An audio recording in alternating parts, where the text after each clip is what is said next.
السلام عليكم، اهلا بيكم في فيديو جديد. اهلا بيكم في مطبخ ريما. في مطبخي هنعمل كل وصفات العالم بطريقة سهلة وسريعة واقتصادية، وكمان هنتعرف على كل اسرار المطاعم بمنتهى السهولة. فلو لسه اول مرة بتشوفي قناتي ما تنسيش الاشتراك وتفعيل الجرس عشان يوصلك كل جديد. يلا نبدأ حلقتنا. فيديو النهاردة من الفيديوهات الحلوة جدا. مين فينا ما بيحبش المشتريات ومتطلبات المطبخ وكل المستلزمات اللي بيحتاجها المطبخ، سواء كانت حاجات قليلة او كتيرة؟ النهاردة معانا فيديو هايل جدا، هنتعرف فيه كده على جولة بسيطة وحلوة ومتنوعة جدا لكل مشتريات المطبخ اللي بتحتاجيها. الفيديو ده ليه ان شاء الله جزء تاني لانه كان طويل جدا وعملته على كذا جزء، فده الجزء الاول من المستلزمات. قبل ما نبدأ في الفيديو عايزة اقولك كده ان احنا هنتفق على كام نقطة، يعني نقطتين تلاتة كده عشان يبقى الموضوع سهل عليكي جدا وانتي بتشتري اي طلب للبيت. تمام. اول فكرة عندنا هي فكرة التنويع. ضروري جدا فكرة التنويع دي. يعني ايه فكرة التنويع؟ يعني نشتري من الحاجة نوع واحد بس او اتنين ونمشي المبدأ ده مع كل المستلزمات والطلبات بتاعتنا. يعني لو اشترينا مثلا علبة سمنة زي اللي قدامنا ديت، وعارفة ان الاستهلاك بتاعك في الشهر علبة سمنة بس، يبقى ما نشتريش غير واحدة بس. تمام. ده يعني بيوفر عليكي جهد كتير وكمان مصاريف وكمان وقت وحاجات كتير جدا. فدي فكرة ومبدأ مهم جدا. فكرة التنويع دي من الحاجات الهايلة جدا، وهنتكلم في بقية التفاصيل في الفيديو طول ما احنا شغالين. تمام. تاني حاجة، نشتري الحاجة على القد جدا. يعني هنعيد تاني، لو استهلاكك برضو للزيت ازازتين بس من الزيت طول الشهر، يبقى ما نشتريش غير ازازتين بس، لانه زي ما قلتلك هيوفر عليكي كل اللي انا قلتلك عليه. تمام. دي تاني نقطة معانا. تالت حاجة معانا ودي من الحاجات المهمة جدا، ان احنا ننوع ونجدد بين السلع اللي احنا بنشتريها. يعني ايه؟ يعني لو اشتريتي مثلا علبة سمنة زي جنة ديت اللي احنا بنشتريها، ممكن الشهر التاني تشتري نوع تاني واسم تاني. الموضوع طبعا ده بيخليكي تكتسبي معلومات وخبرة عن المنتج، وبتعرفي سعره عامل ازاي وكمان طعمه ولونه وشكله ومعلومات كتير عنه. فدي تالت نقطة وحاجة مهمة جدا. تمام كده. حبيت بس اقولك على الثلاث نقط دول قبل ما نبدأ الفيديو، فما تنسيش اللايك الحلو وتفعيل الجرس عشان يوصلك كل جديد. يلا نبدأ الفيديو بتاعنا. انا رحت السوق طبعا والسوبر ماركت واشتريت شوية حاجات كده للمطبخ وطلبات يعني محتاجينها جدا جدا في كل مطبخ. اشتريت عندي هنا علبتين من السمنة، سمنة جنة، بحب استخدمها جدا، ترميلتها حلوة بجد وريحتها ولونها بيبقى هايل. كانت عاملة الواحدة 45، وتقريبا في محلات وسوبر ماركت تاني بيبيعها ب50. تمام. دي 2 كيلو، اشتريت منها علبتين. وانا طبعا استهلاكي للسمنة بيبقى قليل شوية، بس اشتريت لشهرين مش لشهر واحد. تمام. رحت بعد كده اشتريت الملح بتاعنا، وعندي هنا انواع كتير جدا من الملح انا بستخدمها، وبصراحة استخدمت كام نوع كده ولقيت احسن نوع النوع ده اللي اسمه الخير، ونوع تاني اللي اسمه نور. تمام. وفي انواع تانية اشتريت كيسين من دول، كان الواحد عامل حوالي 2 جنيه. تمام. ده برضو كان عامل 2 جنيه. سعر ال3 او ال4 واحد ومفيش اختلاف ما بينهم. تمام. بس طبعا في طعم الاكل وكده بيبقى دول افضل بكتير، لان في واحد بيملح شوية الاكل، وواحد تاني بتحتاجي تزودي معلقة واتنين عبال ما الاكل يملح. فدي انواع ناخد بالنا منها. نروح بعد كده لمستلزمات كده بنحب نشتريها للكيك. اشتريت عندي 3 علب من البيكنج باودر، او 3 تذاكر من البيكنج باودر، والواحدة كانت عاملة 2 جنيه. تمام. تاج الملوك ده طبعا عارفينه حلو جدا ومفيش غنى عنه في معظم الحلويات. تمام. انا استهلاكي ليه طبعا كتير، فبعمل مثلا مرة في الاسبوع كيك او مرتين، فاشتريت 3. طبعا عندي هنا الكاكاو الخام بتاعنا. عندي كاكاو خام نوعين كده حلوين جدا بحب استخدمهم من دريم اهوت. ده شكله معانا، شكل العلبة يعني قيم كده وحلو شيك ومختلف والوانه جميلة جدا. بستخدمهم دايما من دريم. كاكاو خام للشرب كمان وللايه للحلويات. تمام. ده نوع، وفي نوع تاني اهوت من دريم. وبصراحة النوع ده افضل بكتير من انواع تانية زي مثلا كورونا.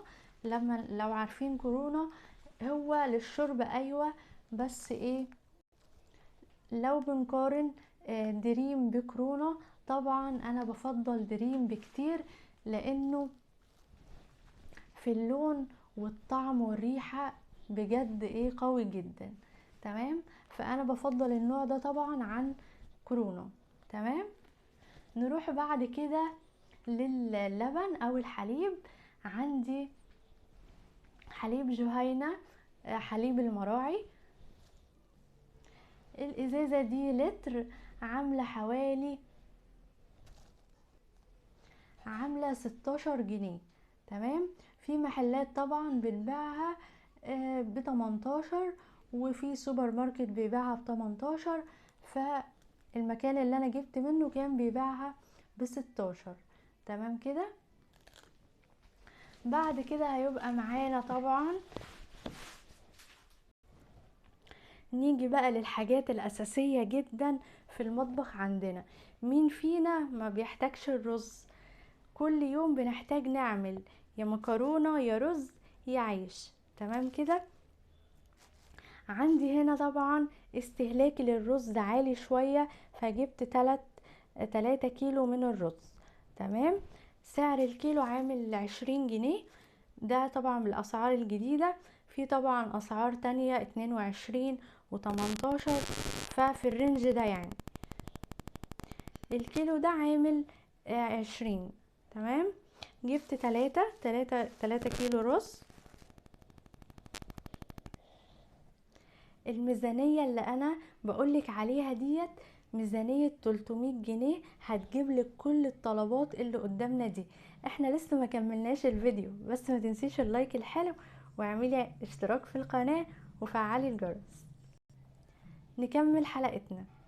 زي ما قلتلك اشترينا برضو كمية الرز بتاعتي استهلاكي شوية متوسط، يعني ما بين البنين، ولا عالي جدا ولا يعني ما بنستخدمش الرز، هو ما بين البنين. فجبت حوالي 3 كيلو من الرز. تمام. عندي كمان الدقيق، عندي بستخدمه للحلويات كتير. جبت حوالي 3 كيلو من الدقيق. وطبعا في السوبر ماركت انواع مغلفة، وانا طبعا افضل النوع ده اللي هو بيبقى مغلف. بس بصراحة اللي انا لقيته قدامي وقتها كان اللي هو السايل. ممكن طبعا تقولي لحد في المكان يوزنلك من الايه من المستلزم اللي انت عايزاه او السلعة اللي انت عايزاها. تمام. بعد كده نروح لشوية مستلزمات تانية، وجبنا الخل طبعا، ازازة خل كده دي طبعا من الانواع الحلوة، مركزة كده وطبيعية جدا ونقية وحلوة قوي. كانت عاملة ديت تقريبا 8 جنيه. نروح بعد كده للنشويات برضو الأساسية اللي لازم تبقى عندك في المطبخ. عندي طبعا المكرونة الاسباجيتي، عارفينها. في النوع اللي هو بيبقى الشرايط بتاعته عريضة شوية، لكن النوع ده قمح فاخر، وكمان القوام او شكل المكرونة تخين شوية. تمام اهوت الملكة، بحب استخدم النوع ده جدا، والقمح فيه بيبقى يعني مركز كده وحلو، وليه قوام كده زي الايه، قوام نشوي كده عالي، ونسبة النشويات فيه حلوة جدا. فانا بفضل نوع الملكة في معظم الايه النشويات بتاعتنا. جبت منها كيسين، 3 اكياس من المكرونة. تمام اهوت، سعر الواحد كان عامل 8 جنيه. تمام اهوت. بعد كده جبت طبعا معانا عرض كده كان معمول على الكيس ده، انا استخدمت واحد وفاضل واحد اهوت. تمام، كان الكيلو ده الكيس ده 2 كيلو. تمام، مكرونة قلم اللي هي بتاعت البشاميل، عامل 16 جنيه. وفي محلات وسوبر ماركت تانيين كان عامل برضو حوالي 17. تمام، ده كان عرض 2 على بعض، كنت جايباهم حوالي يعني في الرنج اللي هو التلاتينات، مش اكتر من كده. تمام، هايل جدا ومساحته كبيرة، شايفين الكيس عامل ازاي، يكفي معاكي مرتين و3 كمان، يعني هو كبير جدا وهو 2 كيلو. تمام، احسن من الفرط اللي هو او السايب بكتير. تمام كده. نروح بعد كده طبعا للشعرية بتاعتنا والحاجات الحلوة التانية. جبت طبعا كيس من الشعرية عشان استهلاكي ليه قليل شوية. تمام، ده لسان عصفور واللي جنبه الشعرية زي ما احنا شايفين. ده استهلاكي من لسان العصفور والشعرية يعني قليل شوية، فجبت كيس كفاية جدا، هيكفيني طبعا اسبوعين و3. تمام، جبت برضو شعرية الملكة ولسان العصفور الملكة اهوت، سعرها برضو كان عامل 6 جنيه، ودي 6 جنيه، مش مكلف خالص واقتصادي كده، وسعره جميل جدا. عندي برضو اشتريت 3 اكياس من المكرونة الاسباجيتي، بستخدمها كتير جدا وبعمل منها منيوهات كتير جدا، وهنبقى نشوفها مع بعض. جبنا 3 اكياس، الكيس ب7 جنيه او ب8 جنيه تقريبا. تمام، كلها شركة واحدة وهي الملكة. وكمان جبت النوع ده، وشفنا لسان العصفور والشعرية كلهم نفس الشركة، بحب استخدم نوع واحد لما بلاقيه كويس. تمام، جبت طبعا نوع مكرونة مفيش غنى عنه، اللي هي السوستة. تمام، او الحلزوني، النوع ده خطير جدا مع الكفتة، بيبقى في منتهى الجمال، وبيمشي قوي مع الشيش طاووق ومع البانيه، ووصفات كده حلوة كتير بنعملها وبتبقى لذيذة. تمام، جبت منه طبعا كيسين مكرونة، الكيس عامل برضو 7 جنيه او 8 جنيه، في الرينج ده ما بيزيدش عن كده. انا كل ما بلاقي نوع مكرونة مختلف وجديد ولذيذ في نفس الوقت بحب اجيب منه نوعين، بيبقى هايل جدا. تمام، وطبعا هنتفق على حاجة، الكميات والاعداد ديت بتاعتك انت، لو عايزة تزودي حاجة او تقلليها براحتك قوي. جبت كيسين من المكرونة اللي هي الشكل ده كده، تمام اهوت، وقمح طبعا فاخر، والشركة دي طبعا معروفة وحلوة جدا جدا، تمام. ندخل بقى بعد كده على البقول او النشويات او النواشف. عندي هنا طبعا اللوبيا بتاعتنا، تمام اهي بالشكل ده. جبت طبعا نص كيلو من اللوبيا، وعندي طبعا نص كيلو من العدس، عدس الاصفر، وجبت نصين، نص لوبيا ونص لوبيا كمان.